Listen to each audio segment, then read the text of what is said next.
Leaders of Tomorrow, India's only daily television platform for small businesses. We bring you the right information to empower you, the MSME entrepreneur. Tonight on the show, we bring you highlights of a panel discussion that I did earlier to announce the launch of Season 7 of the Leaders of Tomorrow, bringing together some of the top management gurus both in India and globally. Take a listen.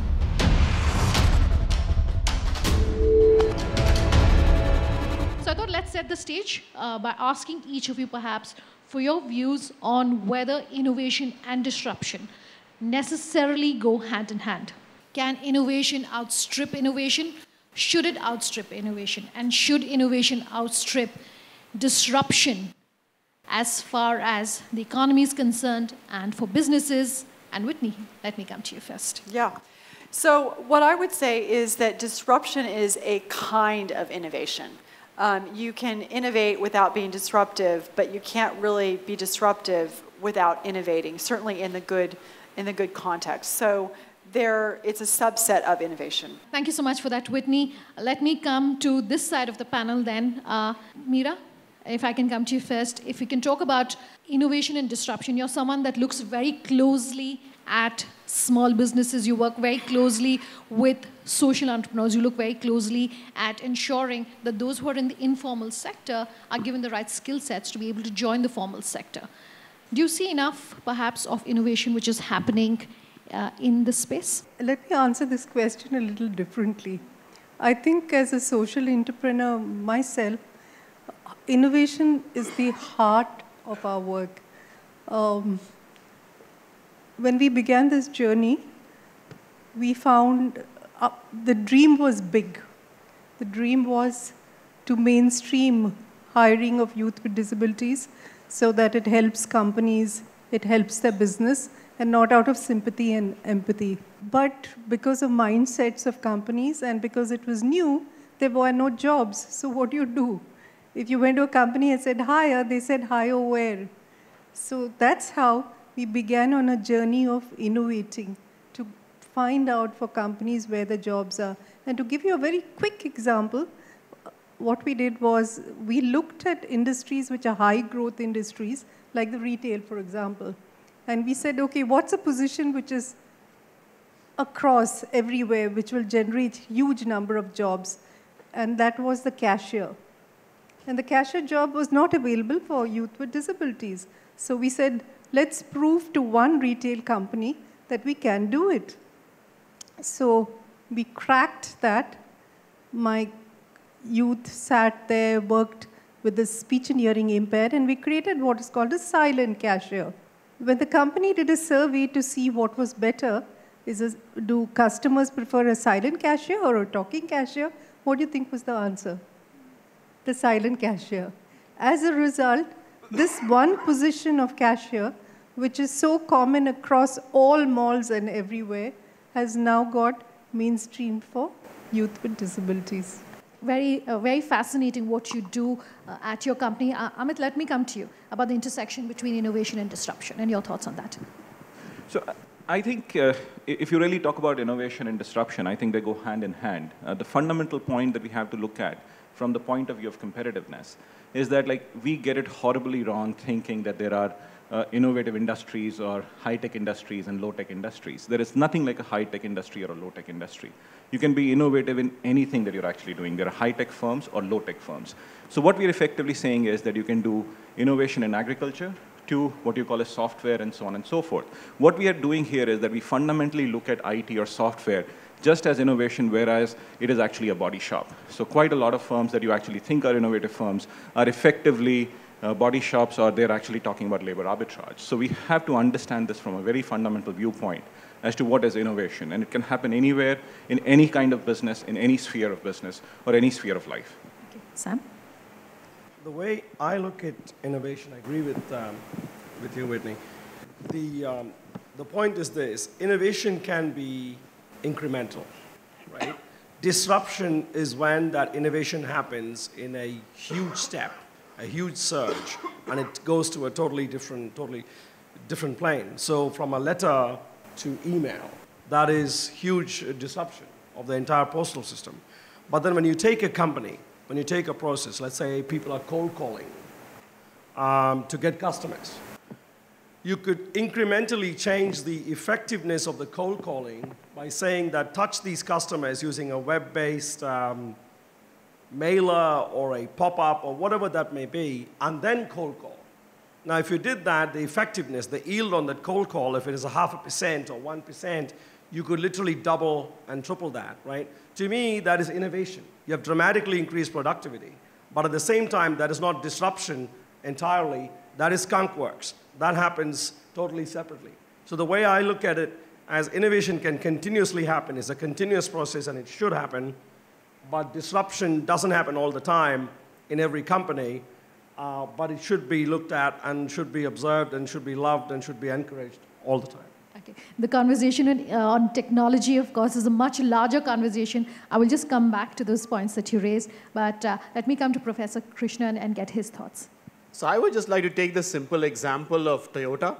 If you look at the history of Toyota, it's always been regarded as a very competitive automotive company.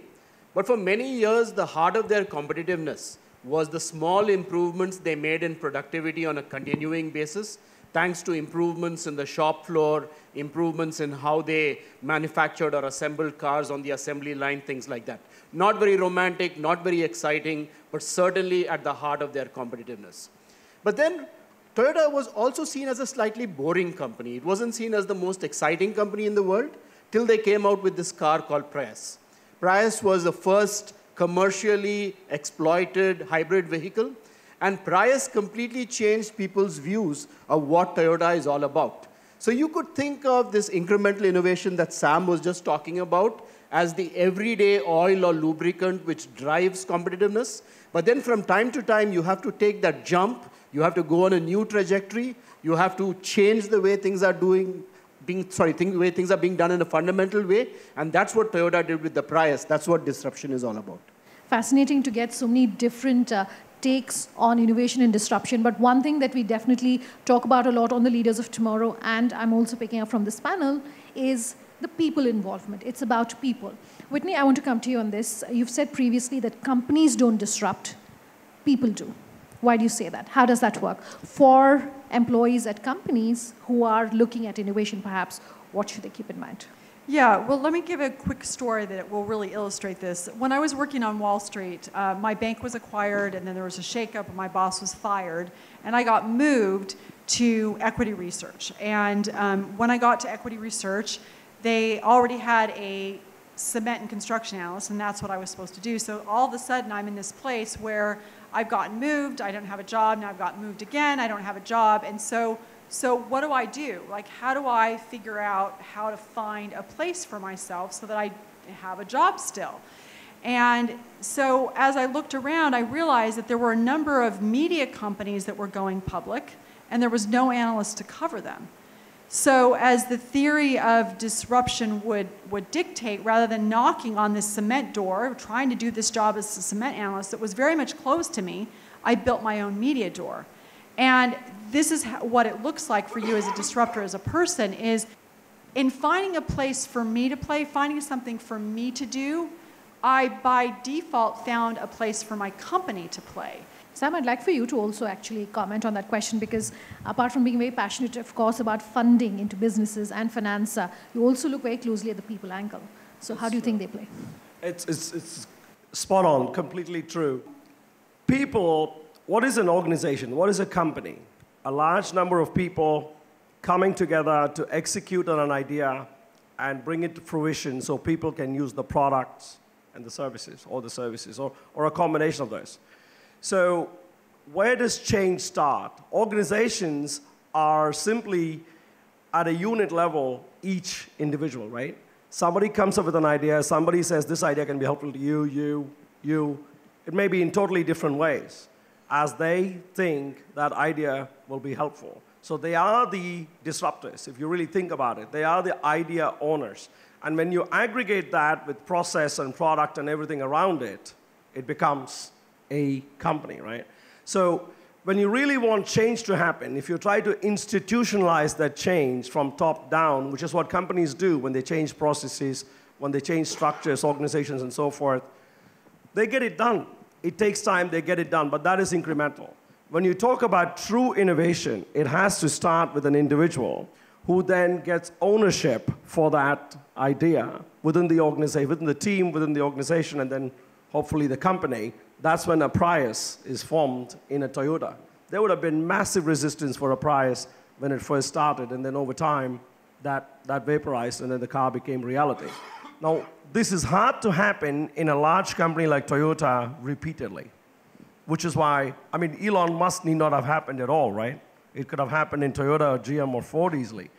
That's where the individual comes in. The individual is able to see the vision, have the vision, love the vision, feel the vision, and then go out and create it. Time for a break here on the show, but on the other side, we'll continue bringing you highlights from that panel discussion on innovation and disruption for entrepreneurs. Do stay tuned.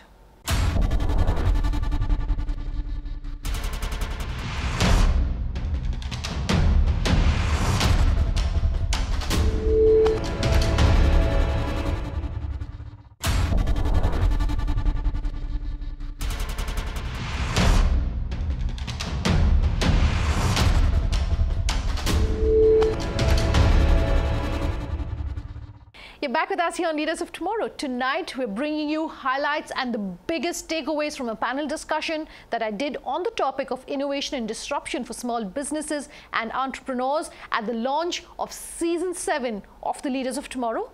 Take a listen.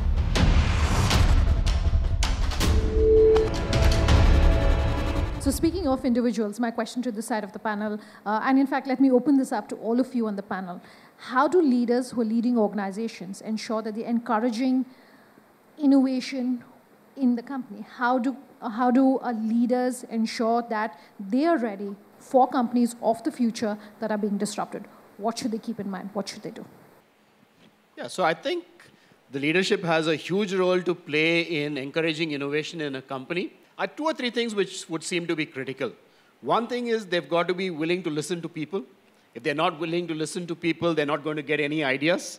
So they've got to make sure that they're open to a whole set of sometimes even zany ideas that come from people across the organization. The second thing is they've got to let people experiment.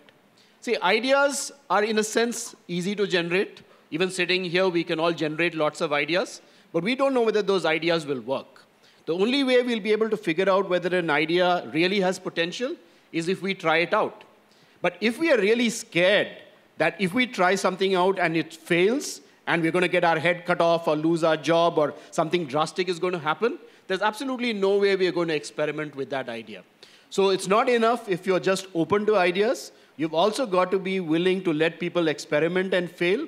And the third part of this is you probably got to provide some resources. You've got to provide some encouragement. Maybe you even need to have people who will help you take those ideas forward, maybe as catalysts or idea champions. Because particularly when you go to the large organization context, there's so many barriers to innovation.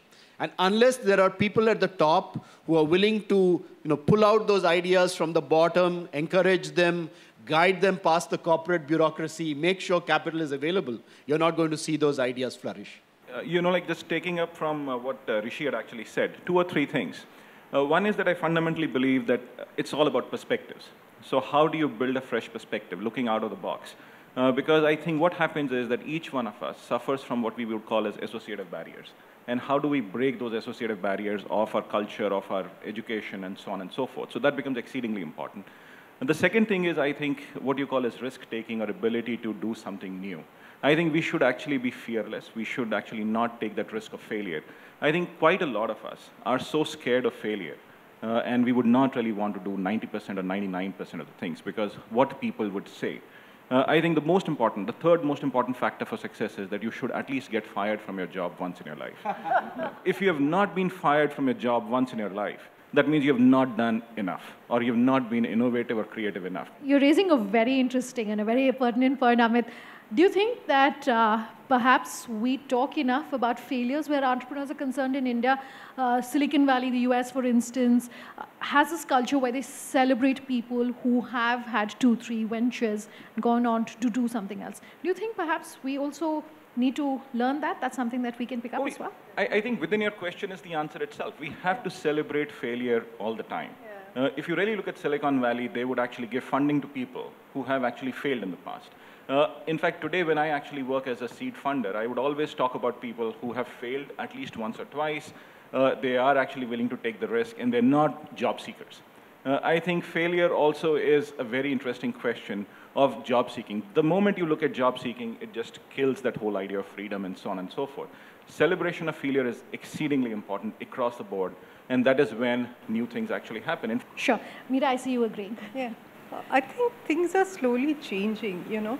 For example, I remember at one point of time, if you were a startup and you failed, then it was considered like you wouldn't even put it on your biodata.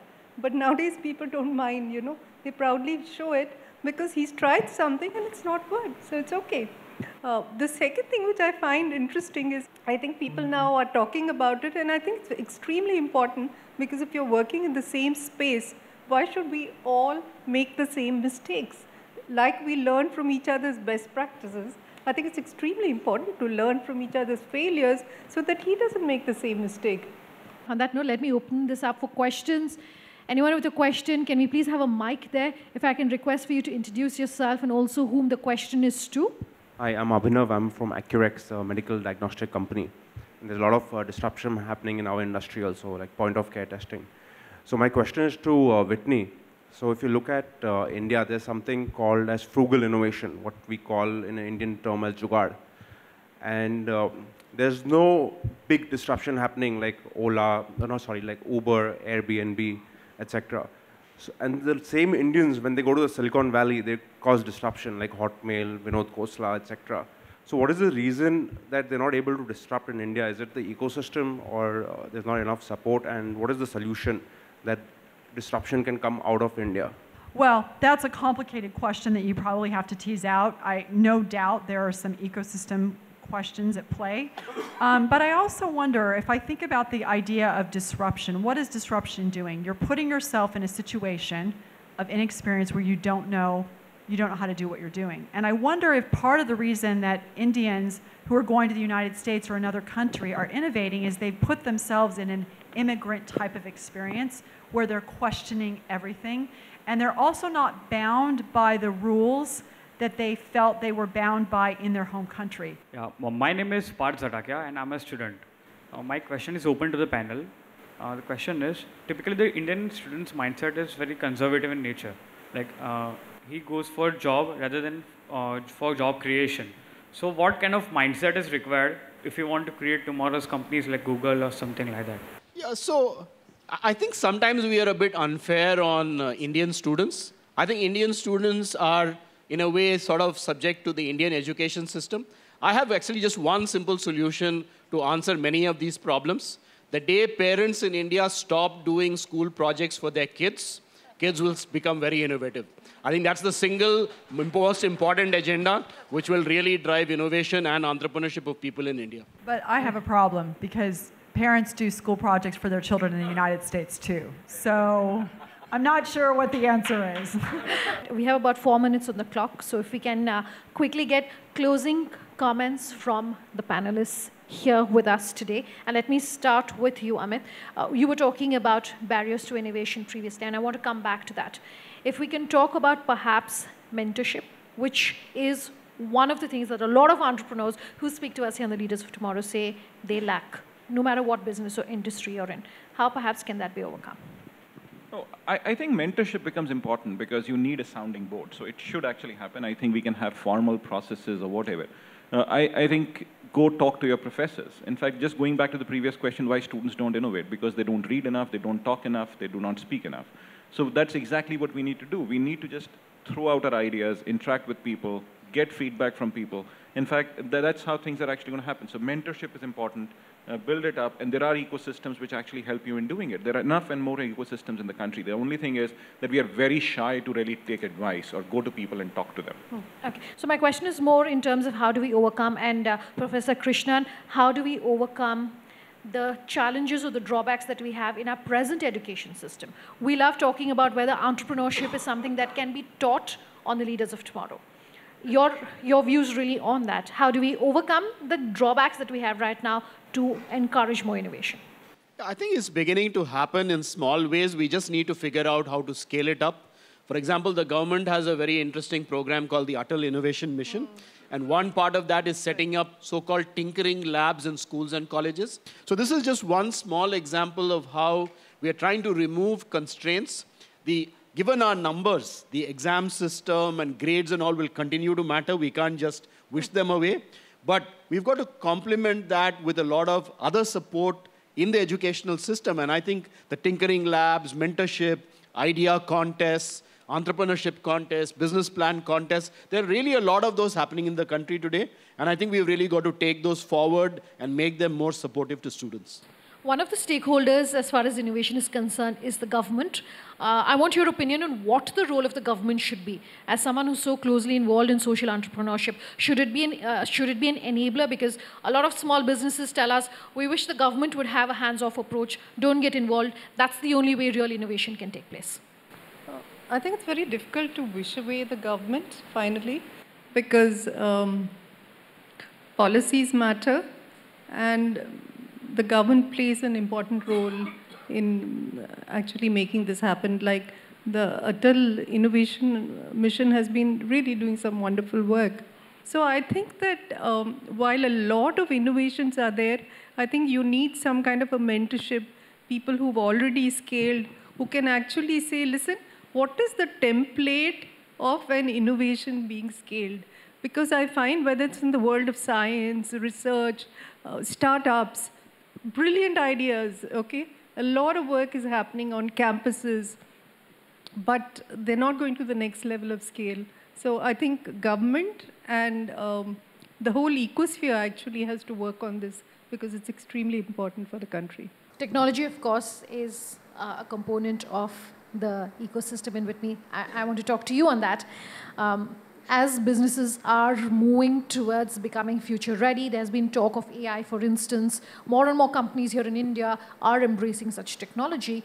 How do you ensure that the people are then also becoming future ready? Because we've spoken about how leaders are becoming future ready. How do you ensure that your employees are also going with you along this journey? Well, I have a very simple suggestion, but oh so hard to do.